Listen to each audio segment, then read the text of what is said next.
তো সাদিক কাইম আমাকে জিজ্ঞেস করতেছিলেন এটা কি করা যায়, পরের দিন কি প্রোগ্রাম দেওয়া যায়।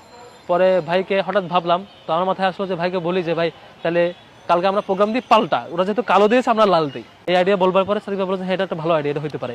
পরে আমরা ভাই আমাদেরটা এটাই হোক। পরে পুরো এটা করলাম, প্রেস রিলিজ রেডি করে আমাদের মহিউদ্দিন ভাই সহ সাদিক ভাই সমন্বয় করে এটা চূড়ান্ত করে সমন্বয় দিকে পাঠায়, তাদের মাধ্যমে এটা অ্যানাউন্স হলো।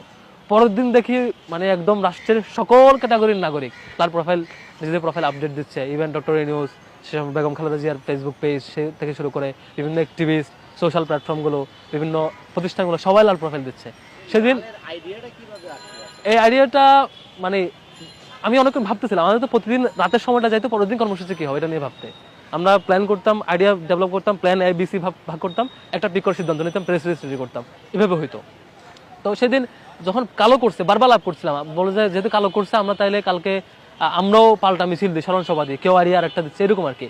পরে হঠাৎ মাথায় আসলো যেহেতু লাল, এটা পাল্টা আমরা এটাকে এই রাষ্ট্রীয় শোককে প্রত্যাখ্যান করে আমরা রক্তের কালারের সাথে, যেটা আমাদের সাথে প্রতারণা হচ্ছে, আমাদেরকে খুন করে উল্টা প্রতারণা করা হচ্ছে, আমরা লাল কালারটা বেছে নিই, রক্তের রং বাছাই করে আমরা লালের ঘোষণা দিলাম যে মুখে এবং চোখে লাল কাপড় বেঁধে ছবি তুলে প্রতিবাদ জানানো এবং যার যার প্রোফাইলকে লাল করা, এরকম একটা ঘোষণা আমরা দিলাম আর কি। এটা একটা বড় কারণ হচ্ছে তার আগে প্রোগ্রামগুলো আমরা অনলাইনে করছিলাম বেশিরভাগ, অনলাইন এবং সফট কর্মসূচি। যেহেতু হার্ড কর্মসূচি যাওয়ার পরে আমাদের হঠাৎ দেখা গেল যে আপনার প্রচুর গ্রেপ্তার, মামলা গ্রেপ্তার, আমরা মাঠের কর্মসূচি পাচ্ছিলাম না।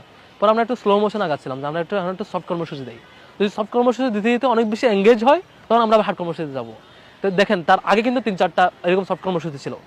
যখন এই লালের কর্মসূচিটা, লাল প্রোফাইলের কর্মসূচিটা অনেক বেশি এঙ্গেজ হয়েছে, আমরা মোটিভেশন পেয়ে গেলাম, এখন আমরা আবার মাঠে কর্মসূচিতে যাবো। পরের দিন থেকে আমরা আবার মাঠে কর্মসূচিতে গেছি। আমাদের এই যে প্রায় এক সপ্তাহ সফট কর্মসূচির লাস্ট স্টেপ ছিল হচ্ছে আপনার এই যে লাল প্রোফাইল দেওয়াটা। এরকম আরো অনেকে করছে।